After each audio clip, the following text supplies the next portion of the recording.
Om Namo Bhagavate Vasudevaya.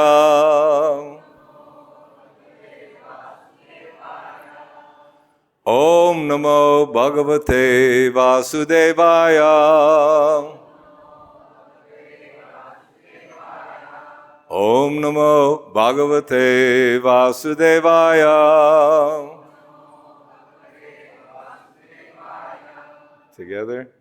Narayanam namaskritya narang chaivam narottamam deving saraswating vyasam tato jayam udirayet nasta prayeshu abhadreshu nityang bhagavata sevaya bhagavat uttama shloke bhaktir bhavati naishtaki. Reading Srimad Bhagavatam, Canto 10, Chapter 85. Lord Krishna instructs Vasudeva, text 24 and 25. Text 24. Ātmā-eka svayaṁ-jyotir nityo no nirguṇo guṇaiḥ ātma-sṛṣṭais tat-kṛteṣu bhūteṣu bahudheyate. Translation by the followers of His Divine Grace A.C. Bhaktivedanta Swami Srila Prabhupada Ki Jai. The Supreme Spirit, Paramātmā, is indeed one. He is self-luminous and eternal, transcendental, and devoid of material qualities. But through the agency of the very modes He has created, the one supreme truth manifests as many among the expansions of those modes. Text 25. svayaṁ-jyotir apobus tat-kṛteṣu yatāśayam avistiro paburyeko nanatvam yaya savapi. Come, ether, vayu, air, jyoti, fire, āpā, water, bhū, earth, tat, there, ǩteṣu, in the products, yatha asayam, according to the particular locations, avi, manifest, tira, unmanifest, alpa, small, buddhi, large, ekaḥ, one, nanatvam, the status of being many, yati, assumes, asau, it, api, also. Translation and purport. The elements of ether, air, fire, water, and earth become visible, invisible, minute, or extensive as they manifest in various objects. Similarly, the Paramātmā, though one, appears to become many. Purport.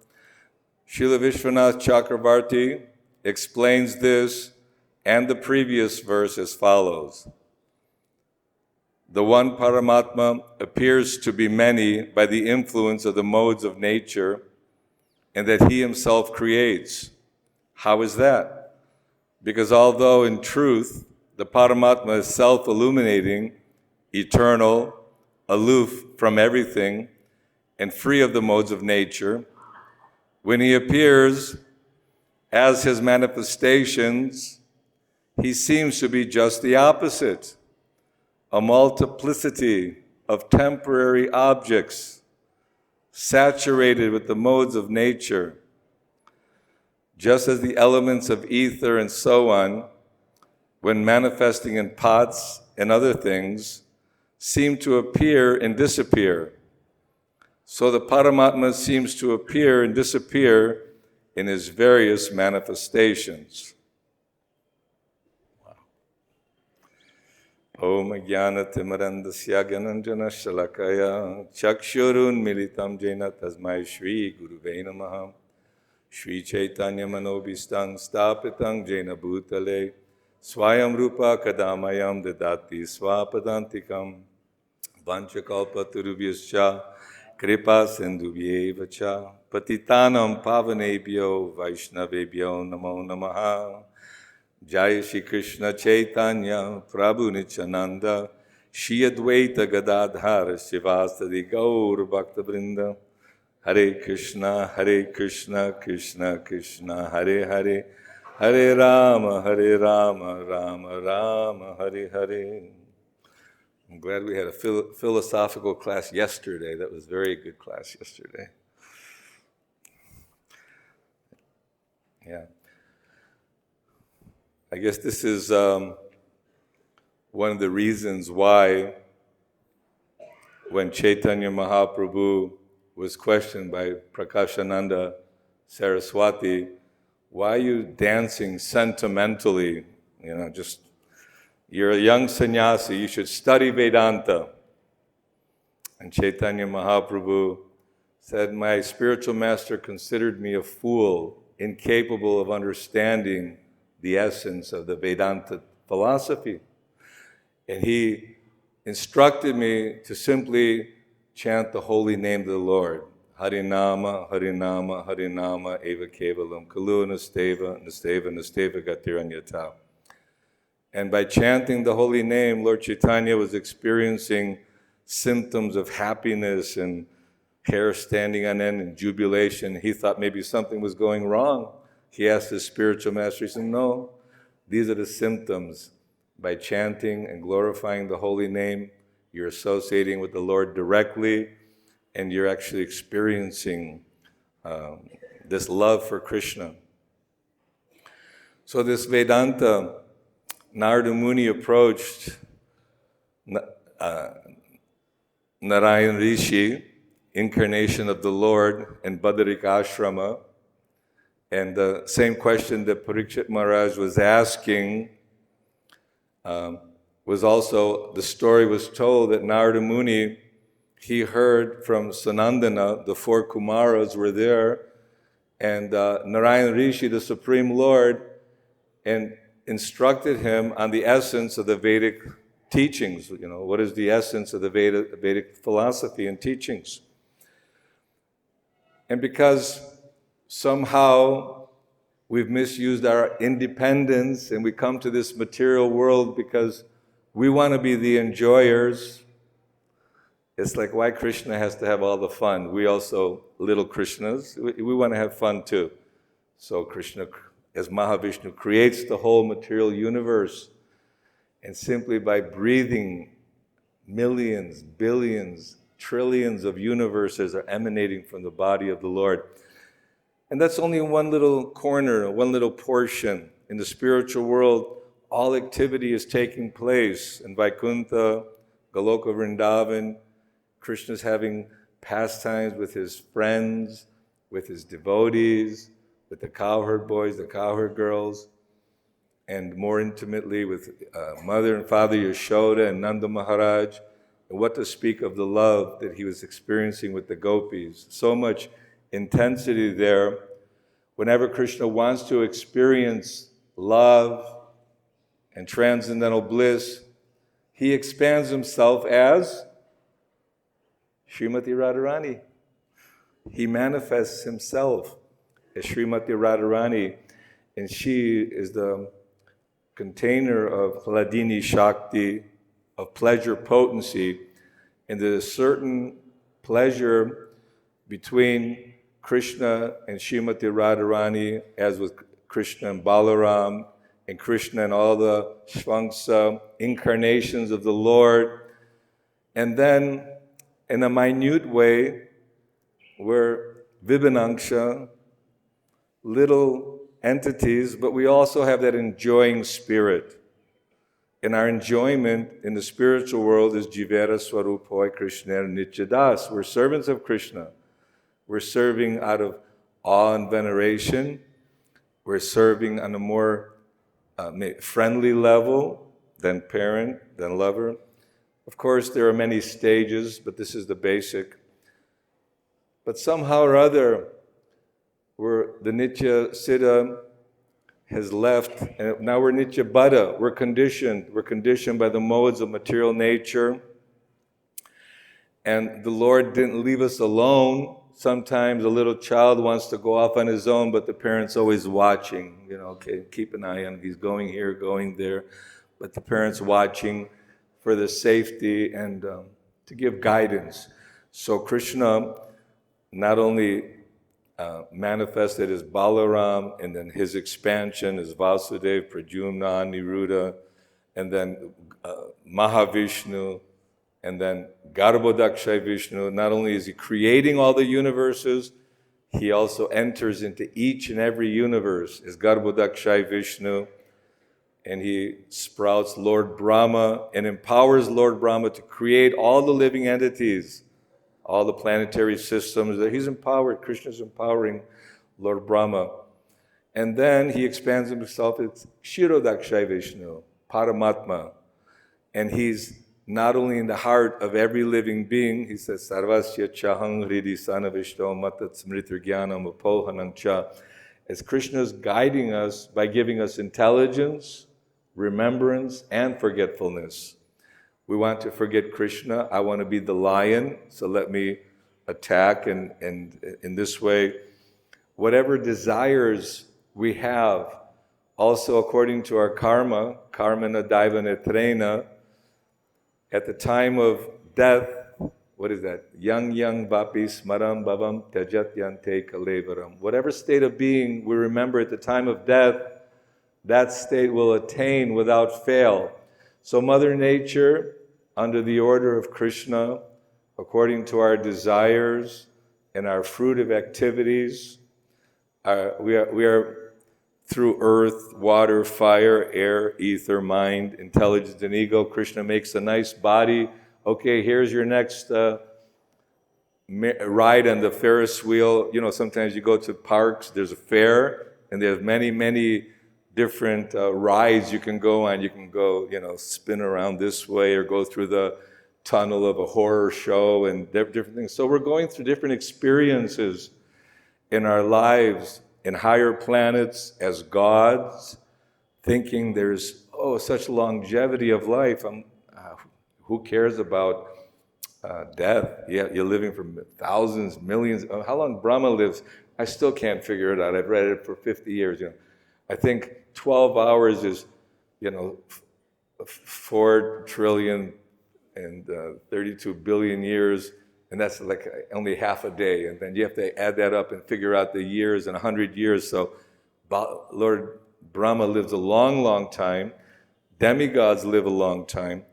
But everything from the highest planet down to the lowest planet, all are places of misery. Why?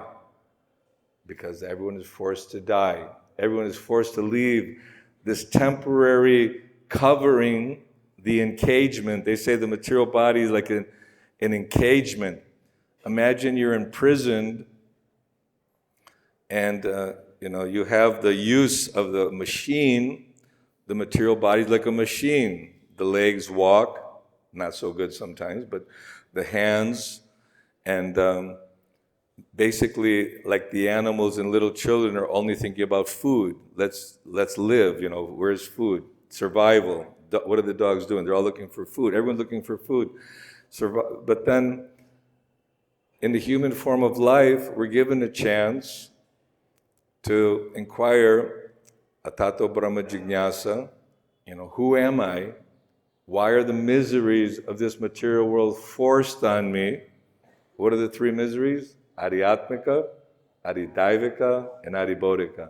Adhyatmika, my mind is troubling, don't talk to me today, I'm not in a good mood, or disturbed. Sometimes the body is paining due to deterioration or or other reasons. Maybe you ran into something on the street, or a rickshaw ran into you, I know one devotee, I think Sri Hari, was chanting nicely and somebody plowed into him, and then all of a sudden you're in a cast, you're in the hospital. So adhyatmika, the miseries of the mind and the body, and there's a lot of miseries. People are experiencing tremendous misery, especially in this material world. And I think at all times there's misery going on, but now because of the digital age and communication, we can open up the iPad or the computer and see all the miseries going on all over the world in detail. So it's really enhancing our fear that we have nothing to look forward to. There's no peace. What's the peace formula? Bhoktarang jagatapasang sarvaloka maheshwarang suhridang sarvbhutanam gyatva-mang shanti mrishchati. The Krishna is the supreme proprietor. He owns everything. Everything belongs to Krishna. He's created Mahavishnu. He's created Garbhodaksha Vishnu. He manifests himself as Kshirodaksha Vishnu. He's created the earth, the water, the air. So whatever we're utilizing, thinking that, well, I took bricks, I paid for it, I got steel, I built a big skyscraper building, it's mine. Trump Towers, it's mine, I own it. But this is not ours. Actually, we're only like renters, or sometimes you move from one apartment to another apartment according to our means. How much money do you have? Can you afford your New York City penthouse apartment? Or you have to live in the Bowery or something in a little place, and just see how, according to our quality and capability of paying, we're given suitable arrangements. If one has been performing good deeds, pious activities, and following religious principles according to the Vedic instructions, then he's given birth in a good family. And good family means a Brahminical family, or a rich family with beauty, with opulence, with so much opportunity.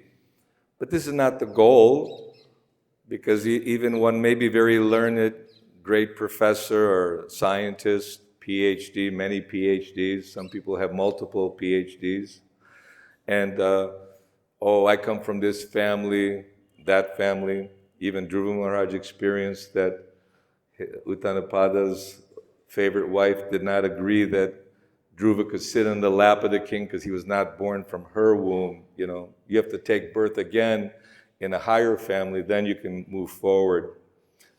So when Narayana Rishi was revealing to Narada Muni, and Narada Muni, he could retain everything. They call it Shrutidhar.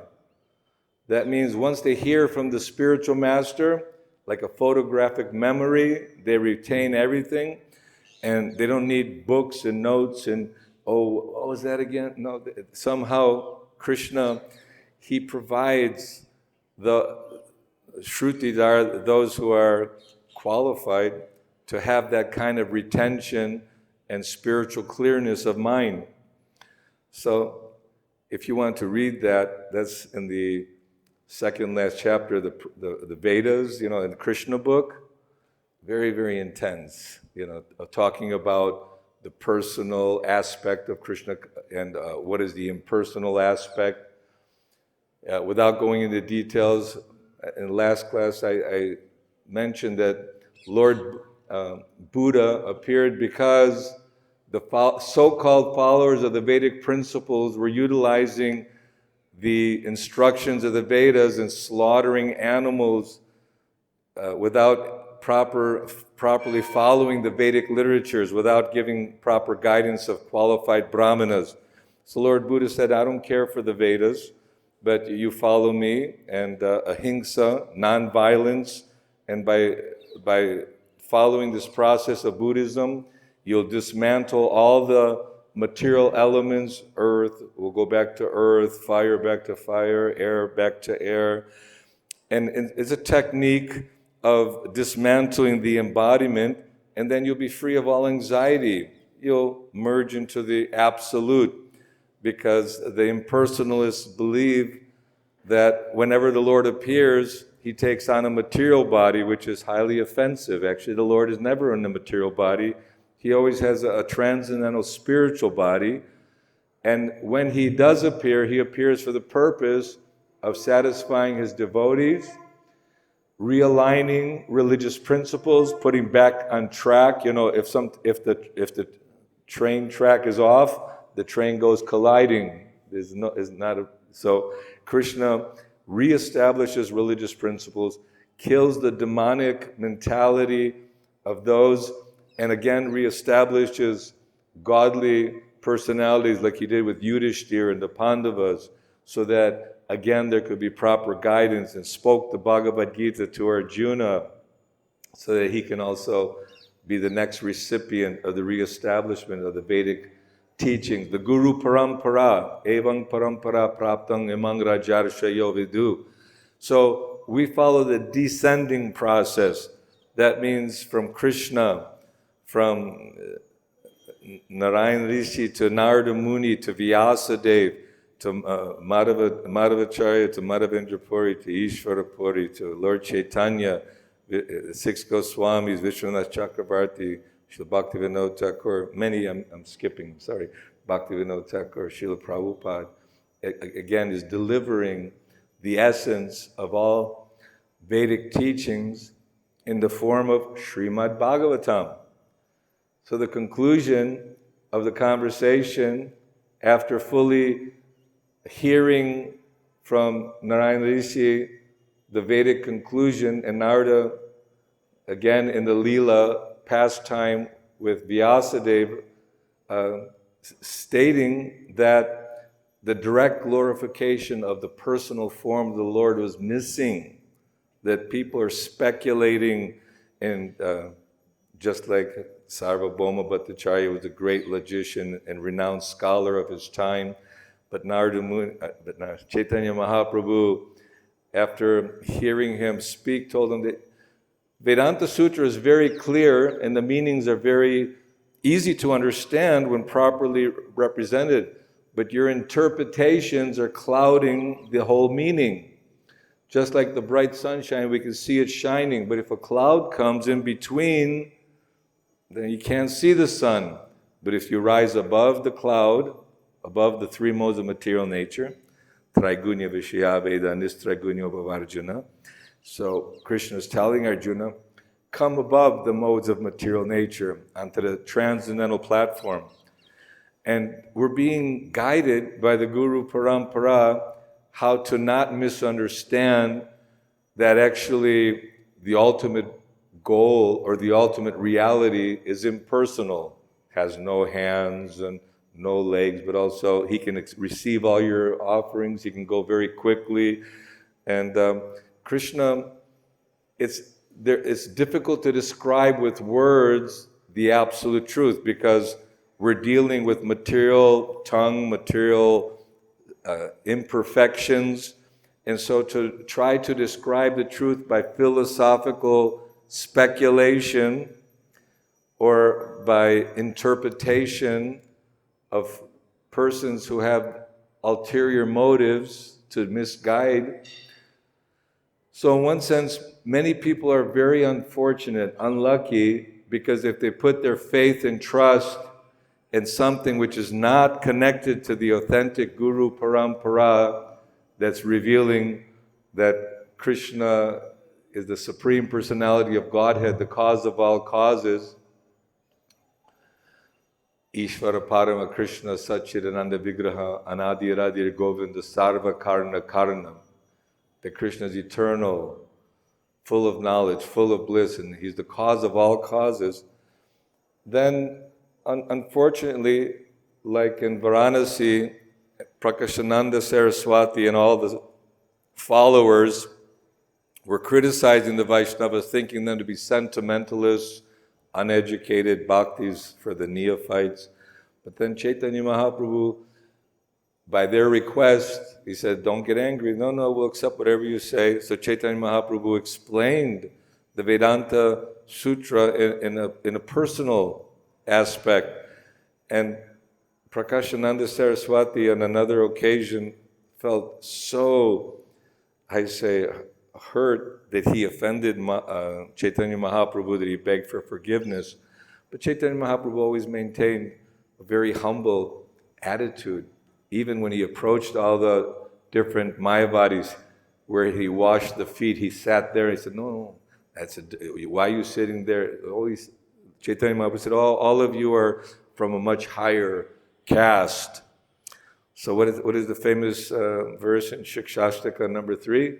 Trinada pi sunichena tarora pi sahishnuna amanina amanadena kirtaniya sadahari. That want to chant the holy name of the Lord, we have to become humbler than the blade of grass, not easy, and ready to offer all respects to others without any expectation of glorification. But everyone likes to be encouraged and glorified. Prabhupada would often appreciate all his devotees and their sincere surrender. And he said that my Guru Maharaj has sent all of you to assist me in my mission to fulfill the desire of my spiritual master, Srila Bhaktisiddhanta Saraswati. He would never take credit of himself. He always felt instrumental, insignificant, but he was totally empowered and totally clear when presenting the Vedic philosophy. Even his Guru Maharaj, Nrsimha Guru, he would defeat the impersonalists, Mayavadis, those who are preaching that the ultimate goal of life is to merge into the Brahma-jyoti. But Ishopanishad is a good book for this clarification. One of the first books I've read, Sri Ishopanishad, although it's very, philosophically deep. And it said that Kalau Sudra Sambhava, we're all born in a low birth, in Kali Yuga in particular, and we're not really capable of understanding the Vedic literatures, Vedanta. That's why Mahabharata and the Puranas, the stories laden with philosophy to help us understand and appreciate the importance of the Vedic culture. The Vedic culture, this Bharata Bhumite Hoila Manusha Janmajar Janma Sarthaka Kori Kara Para Upakar. The demigods are praising the inhabitants of Bharatvarsh, those born in the divine land of Bharat. India was much bigger previously, but the Lord would appear throughout India, and the Vedic and all the great saints and sages have maintained the Vedic teachings and handing them down carefully, performing sacrifices, yagyas. And again, we have to find ourselves as extremely fortunate for not only taking shelter of Srila Prabhupada and the followers of Srila Prabhupada, that we have the genuine process. Everyone thinks in the same way, but if you really, Prabhupada would say we have 80 books, 400 pages each. And when there were some court cases in New York, Prabhupada says, give the judge all our books. And after the judge read some of the books, he came to the conclusion, yes, this is a bona fide religion coming from the ancient Vedic culture, the oldest teaching in existence. If you think about how the world has changed over the last several hundreds of years, industrialization and modernization. Previously, people were following Sanatan Dharma, Varnashram Dharma, and without the 4 spiritual orders, brahmachari, training the students, proper behavior, and the goal of life, grihastha, bringing family according to the direction of the Vedic literatures and the guidance of the spiritual community.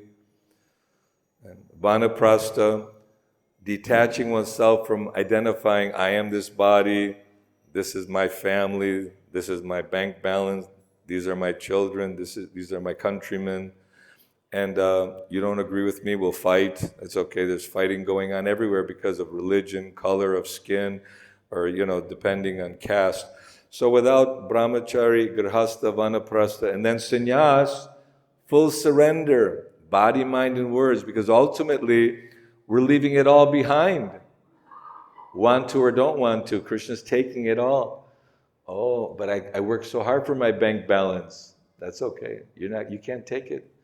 But all my children, they love me. We have to see the reality that once the body becomes invalid and breaks down, family will take care. Sure, they love you, but basically we become a burden, isn't it? Old age, disease, and death. And everyone has to leave this world and leave all our attachments and all our misidentifications behind. But it's very important. Vasudeva Bhagavati bhakti-yoga prayojita jana yashuvairagyam gyanang cha yadahaitukam. That study, this knowledge and renunciation comes by the mercy of Krishna and Guru. By serving the spiritual master, we're serving Paramātmā. The Lord is one. He is all pervasive. He's everywhere. We're also one in quality with the Lord. Just like a drop of the ocean has the same salt content as the big ocean. So Krishna is eternal, full of bliss, full of knowledge. We also have that quality. We were never actually created. Krishna's existed eternally. We've existed also eternally with Krishna. And He manifests the material world so that we can have a place to try to fulfill our desires, which are never to be, because we're not the supreme enjoyer. It's like sometimes people want to imitate, who was that imitating Krishna with the two hands, and he's Pundraka, yeah? And everyone was laughing when the messenger from Pundraka told Krishna to give up the emblems of why are you imitating? And then everyone was just laughing, and Krishna just anyway. This is a wonderful opportunity to take shelter of Srimad Bhagavatam and take shelter of Bhagavad-Gita, and by hearing repeatedly Shrinvata Svakata Krishna Punya Shravana Kirtana, that by hearing Krishna's pastimes and hearing the holy name, chanting the holy name in the association of devotees, all that dirt that's accumulated in the heart and mind is practically destroyed. So we have a very strong cleaning agent, the Harinam. Yeah? That the Kali Kalir Dharma Krishna Nam Sankirtan, the real Dharma for this age of Kali is Krishna's holy name. Golokir Premadan Harinam Sankirtan, coming from the spiritual world. And Lord Chaitanya mercifully is distributing freely with Lord Nityananda. But you think, well, he's so freely distributing, why people are not picking it up? Because of the ignorance, because of lust, anger, greed, jealousy, envy. These are the qualities which are keeping us blind in the material world. But how to get rid of those and develop love and tolerance and respect, humility, all the different godly qualities which are naturally, we have them, just like Nitya Siddha Krishna Prem Sadhya Kabanoy. Love for Krishna exists within each and every living being, but it's a matter of awakening it. How to wake up our sleeping condition. Jeev Jago, Gauda Chandra Bole. He's calling us, and what does that mean? Join the Sankirtan party. What did the devotees do in the beginning, especially, which was very wonderful? I just remember one story. in Australia, Arnold Schwarzenegger, he was famous, Mr. like America, big muscle person, and he wanted to do a photo shoot with the devotees and publicize both things. And he's saying devotees are very thin and frail, but the devotees made a challenge. Let's see if you can come out 8-10 hours and do Sankirtan with us and see how strong you are. No, I can't do that. And so the devotees were going out once or twice a day and on the streets, and you could see some of the old video footage of devotees dancing and singing and jumping almost on a level that's just like Krishna's revealing or giving a special taste. And that taste is there. We see when the kirtan is raging, even all the pilgrims that are coming to visit the holy Dham, when they come to Krishna Balaram Mandir and they see the beauty of Shri Gaurnitai, Shri Krishna Balaram, Lalita Vishaka, Radha Shama Sundar, sometimes even the whole, all 8 gopis are here sometimes. And then they hear the kirtan, and they just feel, you can see on their face, the face is in the index of the mind, physiognomy. You can see they become happy. And this is what we want. We want to be happy. Everyone's looking for happiness in this world. But we're thinking, if I work hard like an ass, if I accumulate money, and if I get all the different, toys, we'll be happy, my children will be happy. But no one is happy in this material world. There's so much, it's a glimpse, a little bit of reflection. But the association of devotees is essential. Just like Chaitanya Mahaprabhu, when Prakashananda, King Prataparudra, Maharaj Prataparudra, he wanted to have the darshan. He's a devotee of the Lord.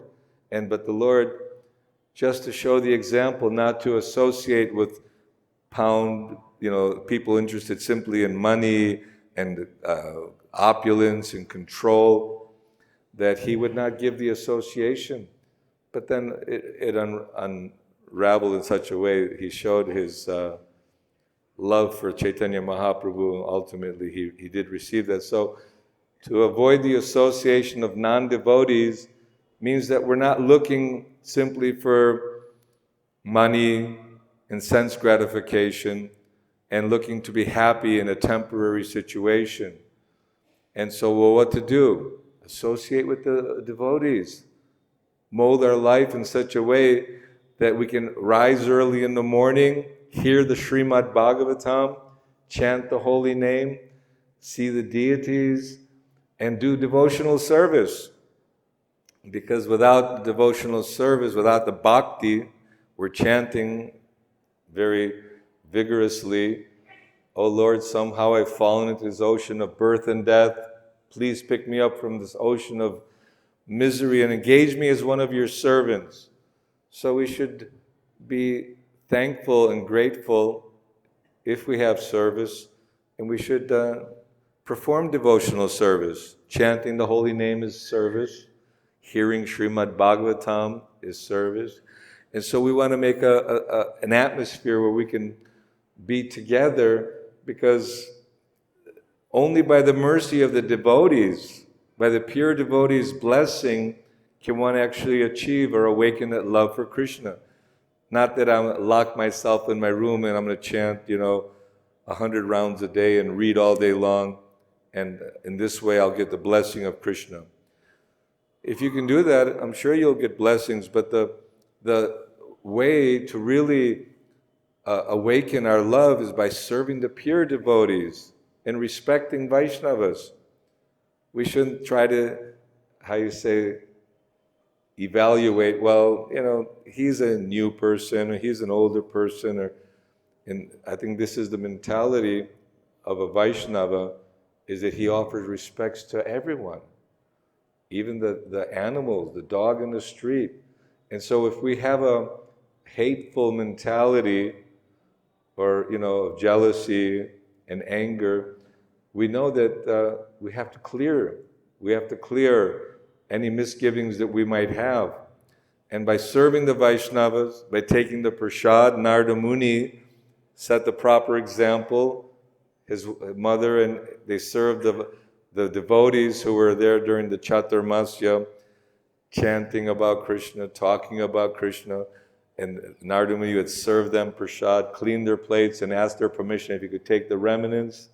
And they said, yes, you can take remnants. So taking the remnants of the pure devotees and serving the devotees, and this way we serve our spiritual master. Krishna is very happy. The Guru is happy. And every morning we're singing how by dressing the deity, by making tasteful arrangements, by kirtan, by various other services, we offer our respectful obeisances to such a wonderful spiritual master who is a representative of Paramātmā, the super soul. So Krishna, the Guru, and Krishna are one. Like Lord Jesus said, I and the Father are one. So many times they misunderstand, oh, Jesus is God. The spiritual master is not God, but he's a representative of the Lord. He's empowered he's shown the same respect as one shows the Lord.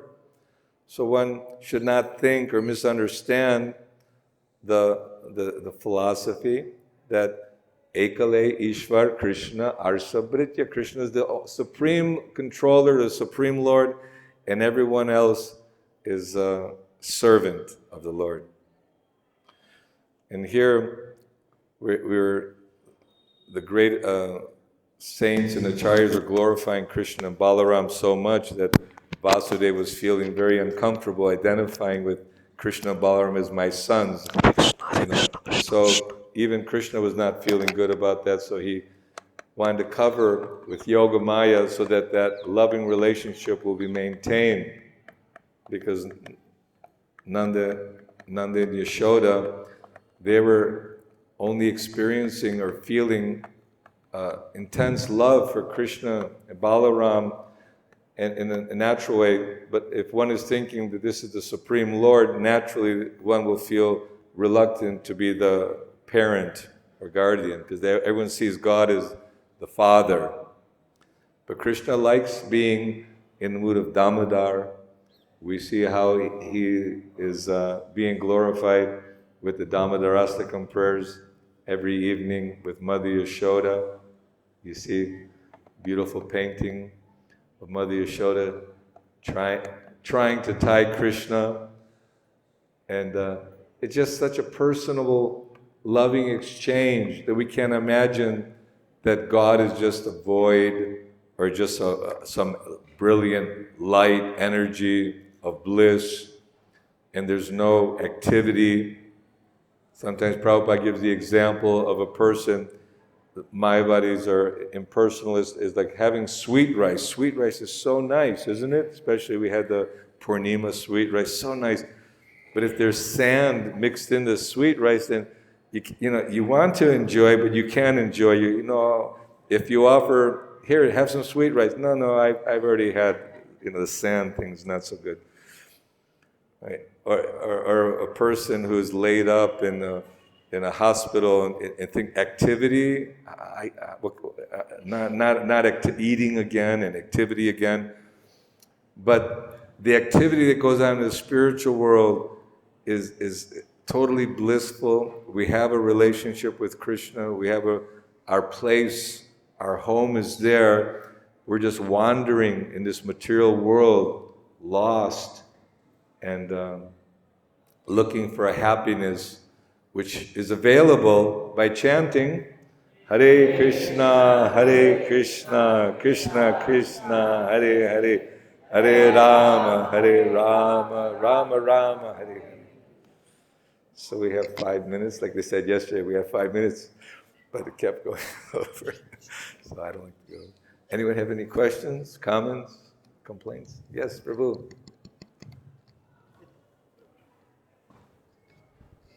Keep your hand up.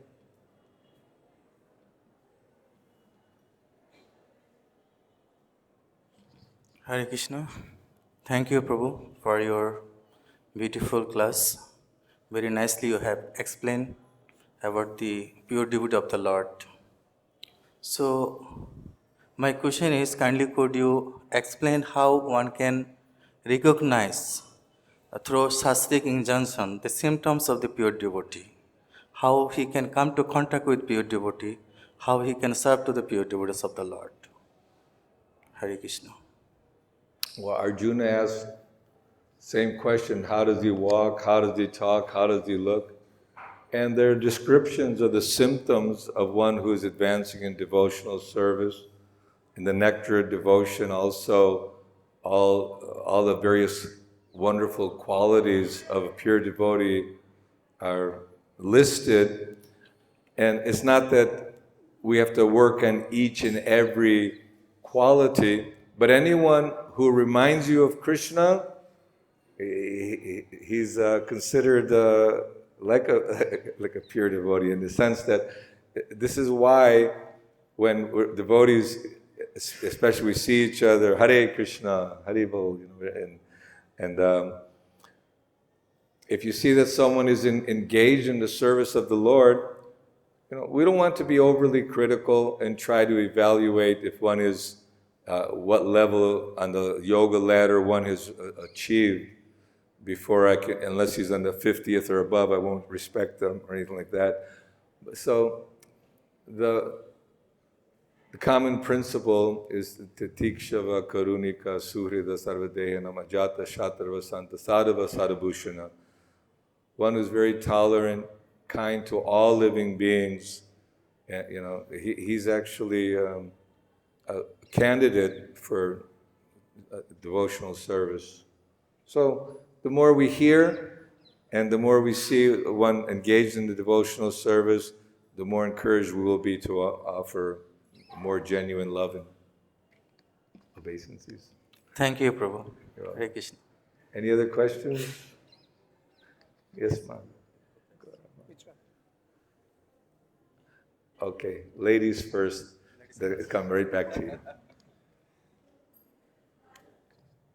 Hare Krishna, Prabhu.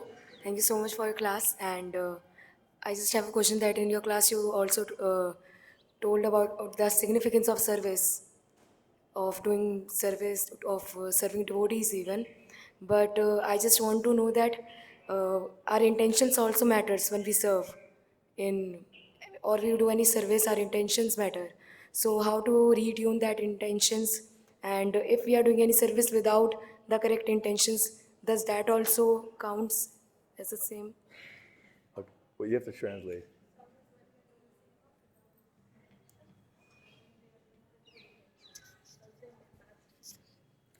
If we're doing seva without the proper intention, and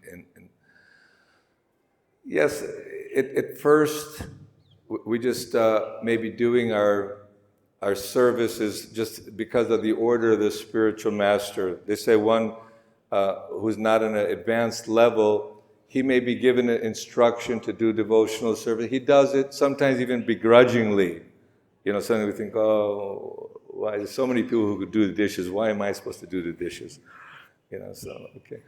But we know that this medicine, by the association of devotees in chanting, that you'll be doing with more enthusiasm, and you'll anticipate the order of the spiritual master. It says a first-class disciple, he will perform the duty even before being asked. He realizes, Krishna reveals in his heart, what is how to do this service nicely. So Krishna is guiding you from within the heart. If you're feeling begrudging or maybe not the bliss, Krishna will help remedy that if he sees that your intention is, I'm doing this service for purification. So Krishna helps you to actually become free of any doubts and feel blissful to perform any service for the Lord. So it's a personal exchange with Krishna, and to be tolerant and patient, and it will manifest. The taste will develop more and more. Where's the mic? Okay, give it Prabhu, then Mataji can finish. Yes. Hare Krishna, Prabhu. Thank you very much for the class. You mentioned in the beginning that Lord Chaitanya, spiritual master, asked him to just chant and dance and that he was a fool. But we also understand that we are also chanting for so many years. We are not feeling the same ecstasy as Lord Chaitanya was feeling. And it is also mentioned that one can go on chanting for millions of lifetimes and receive only a little benefit if one doesn't chant with the right attitude.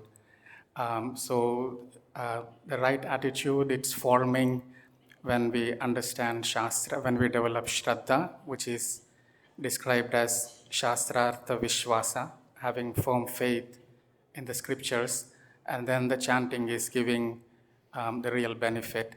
Just wanted to make a comment.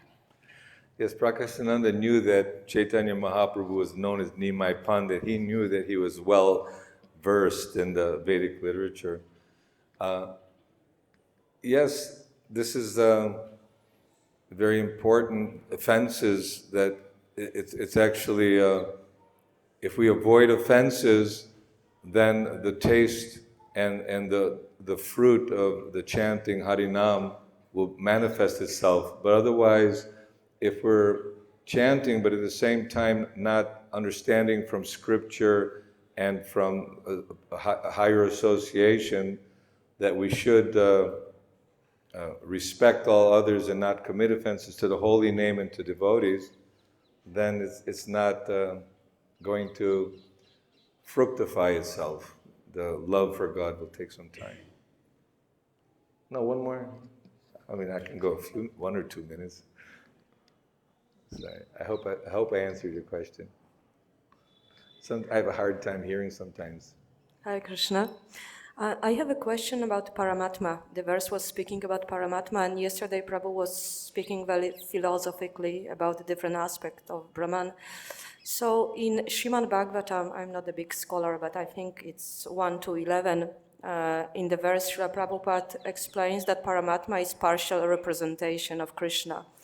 And I have a problem understanding the word partial, because on one hand we know from descriptions that Paramātmā is a witness of we have the example of 2 birds, but even now you just said that Krishna will guide us what within. So that's a very personal.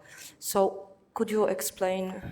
Yeah, well, that's a good question. Actually, partial, this and that, but they say in the Srimad Bhagavatam is described that Paramātmā is the full Supreme Lord in full. Even when we hear Parasuram was a partial incarnation, empowered incarnation, and so many others actually, but when they have the full potency of God, there's nothing less than the Supreme Lord with all opulences, all power, all strength, and it's just a description, I guess, for our understanding, which our understanding is limited. There are many word juggleries that may be due to the nature of the complexity of the Lord's and the Lord's incarnations and His leelas and pastimes. But Paramātmā is the Supreme Lord in the heart, witnessing and allowing. You can't even move a finger, even though demigods are helping us to, move our lips and hear and smell and taste and move about and whatever, try to fulfill any desire. But ultimately, the demigods are empowered by Paramātmā, and Paramātmā in the heart's guiding us and watching, waiting for us to turn to Him. So this is what Srila Prabhupada and the Guru Parampara have done. They've given us a chance to actually turn away from eating the fruit to seeing the Paramātmā, the Lord in the heart, and rendering some devotional service. Okay, thank you very much. Srila Prabhupada ki jai. Hare Krishna, Krishna Krishna,